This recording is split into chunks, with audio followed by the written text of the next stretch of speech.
नमस्कार दोस्तों, specific relief act 1963 के लेक्चर नंबर 5 में आप सभी का स्वागत है। आज के लेक्चर में हम लोग बात करेंगे about rescission of contract in the contracts related to sale और lease of immovable property. Let's take an example. Imagine करिए ए और बी के बीच में कॉन्ट्रैक्ट हुआ। ए ने अपना फ्लैट बी को बेचा by an agreement for sale. B ने ए से खरीदा, लेकिन उस फ्लैट का पोजीशन तो बी ने ले लिया, लेकिन उस फ्लैट का जो परचेस मनी है उसे पे करने से साफ इनकार कर दिया। अभी बी ने स्पेसिफिक रिलीफ एक्ट का इस्तेमाल करके कोर्ट ऑफ लॉ के अंदर एक सिविल सूट फाइल कर लिया और एक डिक्री भी हासिल कर ली। कोर्ट ऑफ लॉ ने बी को यह कह दिया कि या तो तुम पैसे भर दो या फिर उस फ्लैट को खाली कर दो और ए को डैमेजेस पे करो। लेकिन बी ने उस चीज को कोर्ट की डिक्री को मानने से इनकार कर दिया। अभी ए के सामने क्या रेमेडीज है वो हम लोग देखते हैं। सबसे पहले तो स्पेसिफिक रिलीफ एक्ट का सेक्शन 28 बताता है, सबसे पहले तो ए को उस सेल एग्रीमेंट को कैंसिल करवाना होगा। इसके बाद में कोर्ट से डैमेजेस की सिफारिश करनी होगी और कोर्ट को कहना होगा, मतलब कोर्ट को अपील करना होगा कि सर आप अपनी अप्रोप्रिएट रेमेडीज बी को बताओ और बी को कहो कि ये फ्लैट खाली कर दे या फिर मुझे पेमेंट कर दे। इन दोनों में से अगर कोई भी एक करता है तो ठीक है। ये मैंने आपको आज के होने वाले लेक्चर का एक ब्रीफ इंट्रोडक्शन बता दिया आसान शब्दों में। अभी हम लोग देखते हैं कि बेयर एक्ट में क्या लिखा है। Rescission of contract in certain circumstances of contract for the sale और lease of immovable property, the specific performance of which has been decreed. Subsection 1 says that where in any suit a decree for specific performance of a contract for the sale or lease of immovable property has been made and the purchaser or lessee does not pay the specified money or rather the sum which the court has ordered him to pay, the vendor or lessor may apply in the same suit in which the decree has been made to have the contract rescinded, and on such application the court may by order rescind the contract either so far as regards the party in default or altogether as the justice of the case may require। इसका मतलब है अगर court की decree आने के बावजूद भी purchaser अपना परचेस मनी सेलर को देने से इनकार कर दे तो ऐसे में सबसे पहले तो सेलर ये अपील कर सकता है कि अब हमारा जो एग्रीमेंट फॉर सेल है या फिर ओरिजिनल डॉक्यूमेंट है उसे कैंसिल करवाओ, और कोर्ट अपने डिस्क्रिशन के ऊपर उस कॉन्ट्रैक्ट को आइदर फुल्ली, पार्शियली या फिर कोई एक इंपॉर्टेंट क्लॉज कैंसिल करवा सकता है। अभी हम लोग देखते हैं सबसेक्शन 2 क्या कहता है। Where a contract is rescinded under subsection 1, the court A shall direct the purchaser or the lessee, if he has obtained the possession of the property under the contract, to restore such possession to the vendor or lessor।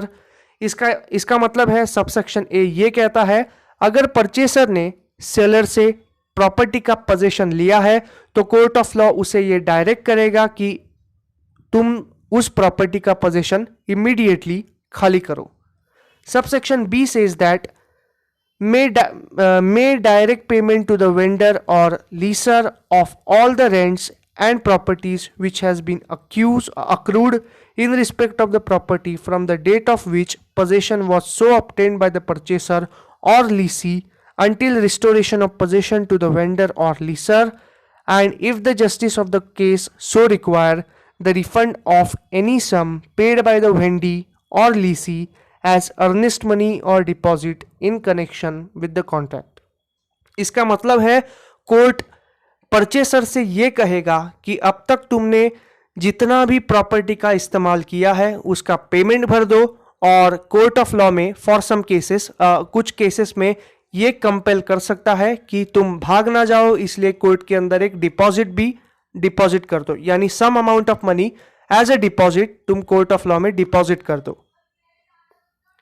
Subsection 3 says that if the purchaser or lessee pays the purchase money or rather the sum which he is ordered to pay under the decree within the period referred in the subsection 1, the court may on application made in the same suit award the purchaser or lessee such further relief as he may be entitled to including the appropriation of cases, all or any of the following reliefs, namely execution of a proper conveyance or a lease by the vendor or a leaser, the delivery of possession or partition and separate possession of the property on the execution of such conveyance or lease. तो ए और B, हम लोग अपने example की तरफ बढ़ते हैं. ए और बी के बीच में एक कॉन्ट्रैक्ट हुआ था. बी ने परचेस किया था, परचेस मनी देने से इनकार कर दिया था, लेकिन प्रॉपर्टी का पोजीशन लेके रखा था. ऐसे में कोर्ट ने ऑर्डर निकाला कि आइदर पे कर दो या फिर पोजीशन खाली कर दो.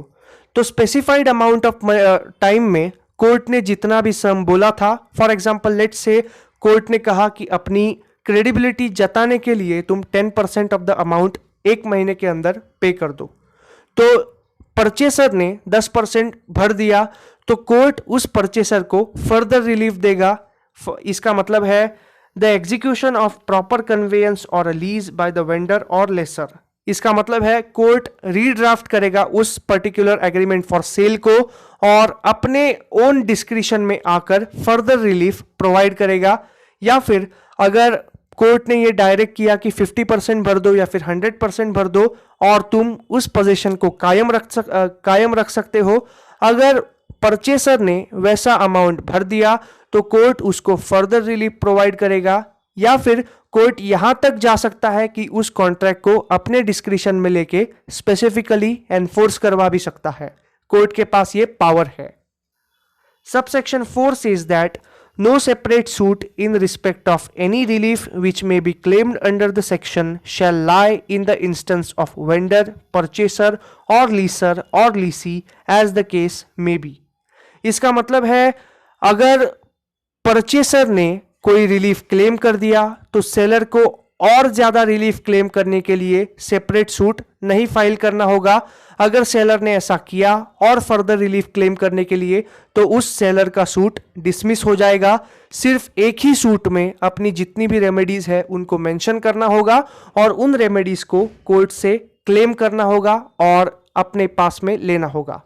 2 सूट अगर होंगे तो दूसरा सूट कोर्ट डिसमिस कर देगा. Subsection 5 says that the cost of any proceeding under this section shall be in the discretion of the court. इसका मतलब है अगर